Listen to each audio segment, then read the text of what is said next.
Guys, I absolutely loved this season. I would love to know if your characters existed now, what do you think their favorite film would be? Wow.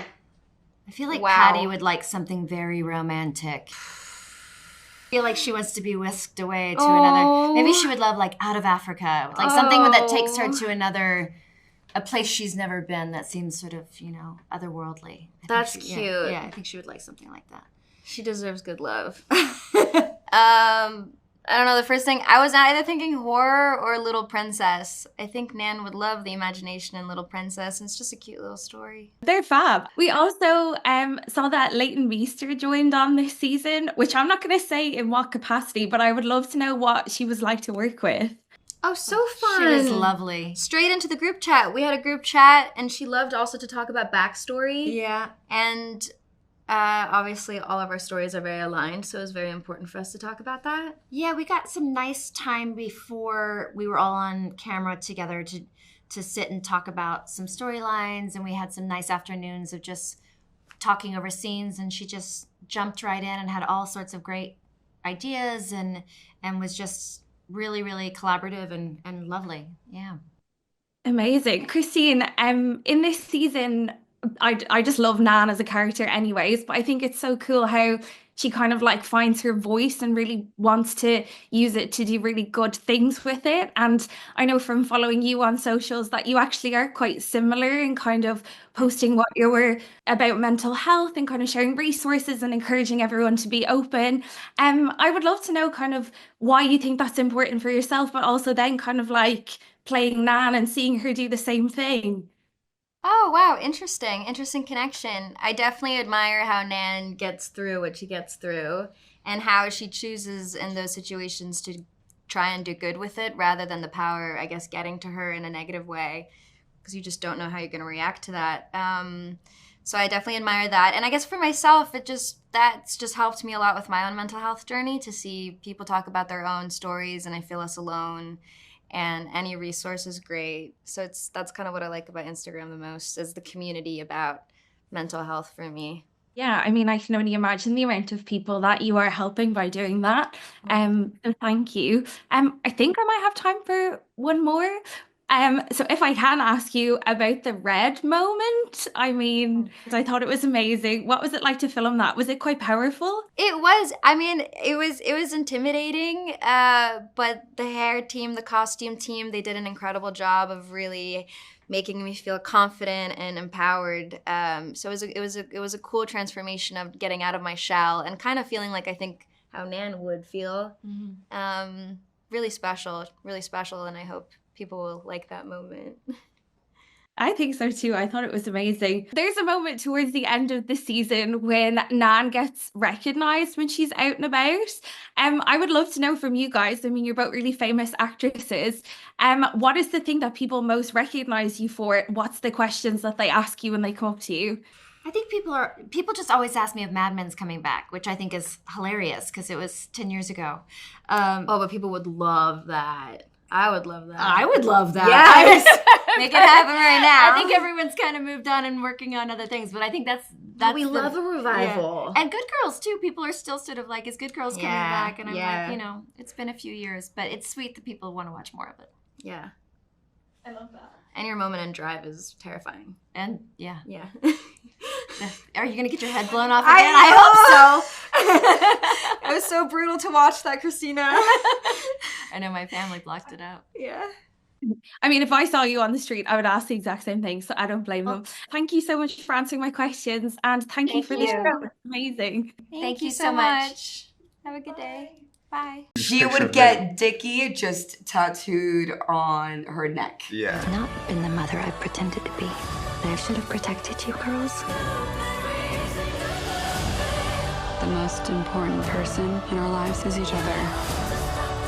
I'd love to start on a bit of a fun note, but I'm kind of fascinated as to what you think your characters would be like if they lived today. And specifically, I'd love to know, what do you think their favorite film would be? It's a fun one. I think Conchita, if she lived now, she would be, I mean, she'd be like a crazy, crazy party girl in college. And then she would fall in love early on in her life. And like, she'd be one of the friend in the group where like, oh my gosh, I didn't expect you to have a baby first, and especially not this young. So she'd like probably be pregnant by like 25 after like partying for like 6 years and hard. Yeah. And they're like, whoa. Oh my God. And then like she completely reforms and then is like a former party girl with the baby. But she's like the girl that shows the friend group like, no, it's cool. You can have a kid and still have fun. And then she'll settle down and like she would be a businesswoman. And she would be like the kind of the alpha female that you really want to be friends with. Yeah. You know what I mean? Yeah. Favorite film? Skins. Skins. That's not a movie. Gosh, every single time my brain goes completely blank. I reckon, well, if Dickie was alive today, he'd probably be really posh. Yeah. From a sort of unbelievably posh family, quite sweet and benign, muddle his way through, and then end up being maybe sort of going off the rail, either like going massively off the rails because of a lady, or he'd sort of do something quite sweet, like he'd be like a scout leader, or a primary school teacher. And his favourite film would be something like Moana. Yeah, that's sweet. And I love how you guys are kind of in your entrepreneurial era, I guess, in this season. Oh yeah. You guys obviously know each other quite well now as people. I'm so curious to know if you had to start up a little bit of a side hustle, maybe get an Etsy going, what kind of business would you set up together? What would we do? As you asked that question, thinking, would we be good at it? Like, do you think we'd be? I think we'd be probably quite bad. We would be so bad. We would be so bad. We wouldn't be able to get it together. We're very distracted. Yeah, we wouldn't be able to. What would we do? What would we do? It would be like an experience. I think we'd be able to like excite. We would do people. group tours around Glasgow. Yeah, exactly. Sightseeing tours. I think that we would be ripping people off. Like we would be so like we wouldn't be like good at this thing, and we'd be overcharging, and we're like really trying to sell it, and then the experience is bad. To fund our party lifestyle. Yeah, exactly. I love that. I would absolutely love to go on that walking tour. That sounds amazing. Come anytime. Anytime. We're gonna start tomorrow. It's very expensive. 7 a.m. Oh, I'm curious to know, like, have you guys actually mentored anyone in real life? No. In what capacity? Any? Oh, I don't know. You've mentored someone. No, not really. Oh, I am not there yet. It's nice to do that though. I think when people sort of, I don't know. Yeah, I did. I mean, not mentor. I wouldn't say I've never been anybody's mentor, but it was really nice. Maria, who plays Cora, it was like because she's so much younger than me, and she's so sweet. Yeah, and she's so sweet and so talented, and by no means I was her mentor, but it just felt really nice because she was new to the cast, and we had most of our scenes together. It was nice to like, you know, just give her advice and kind of put her under my wing. I felt very protective over her. Yeah. So that was really nice.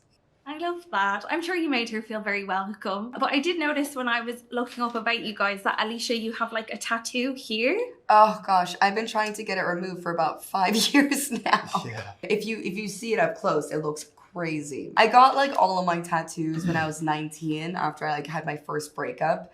And I just looked at a flash sheet and I was like, yeah, that's cool. And this was my first tattoo and I decided to get... From in the parlor they had literally.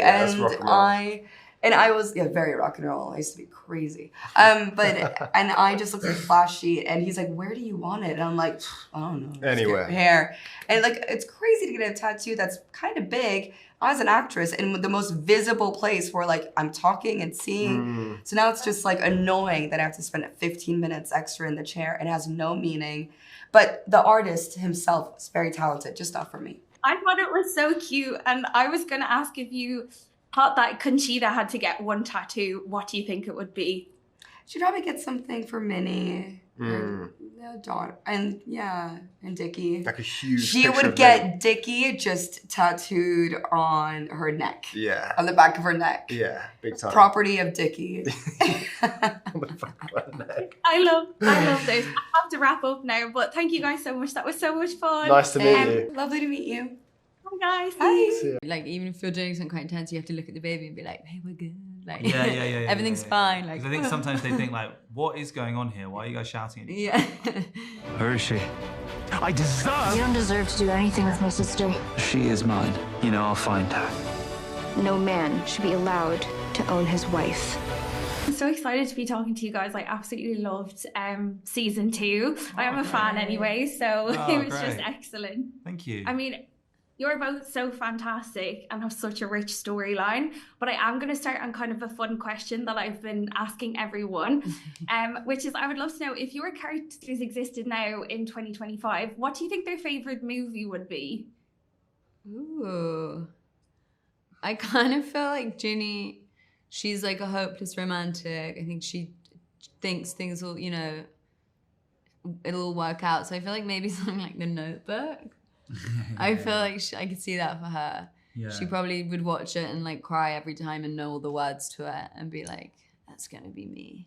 Because I think that's what she really wants, is that like pure, real love, like to be loved. Yeah, I think that's right. And I think, what's it going to be? I mean, I kind of think probably something like extremely conservative and austere. But I'm struggling to think what that film would be. Or Jaws. Do you know what I mean? Something like that. I think he would like, you know, he would feel seen by the shark. Yeah, you know? it's like, I get that shark. He'd be like, He would relate to respect, the brother. shark. I get it. Predator to predator. Just chow down. But you get to have a lot of scenes with a baby in this. Yeah. I'm just so curious to know, how does that work from like an acting perspective? How was that? I mean, you get loads of baby cuddles. Yeah, I love babies, so I loved it. And also really when you're acting, the baby kind of owns the scene and you have to adapt to what the baby's doing. So it does get you out of your head in a really nice way. And like, you know, we're doing quite an intense scene, but then so we have a live creature here that we have to still take into consideration. I mean, sometimes it's crazy when they're crying and is someone going to cut or... Also, because our scenes are quite intense, so it'd be quite hard going from being like, sort of like quite intense, like the instinct to want to like coddle the baby is very strong. So you'll kind of be there being like very intense and dark, and then both being like, oh. But I think a baby doesn't know the difference. So like, even if you're doing something quite intense, you have to look at the baby and be like, hey, we're good. Like, everything's fine. Like, I think sometimes they think like, what is going on here? Why are you guys shouting at each other? But it was fun. Yeah. We had these little Croatian twins that we'd swap out. Dag and Gregor. Dag and Gregor. I mean, they're so cute. But speaking of fabulous acting, I mean, Brownie, you were just brilliant in this show. And chatting to you now, you seem very nice and level-headed, but you do fly off the handle quite a lot. Yeah. I'm kind of curious to know, in like prepping and getting into character seated, do you have any like references from like people or other characters, or is it all in the script?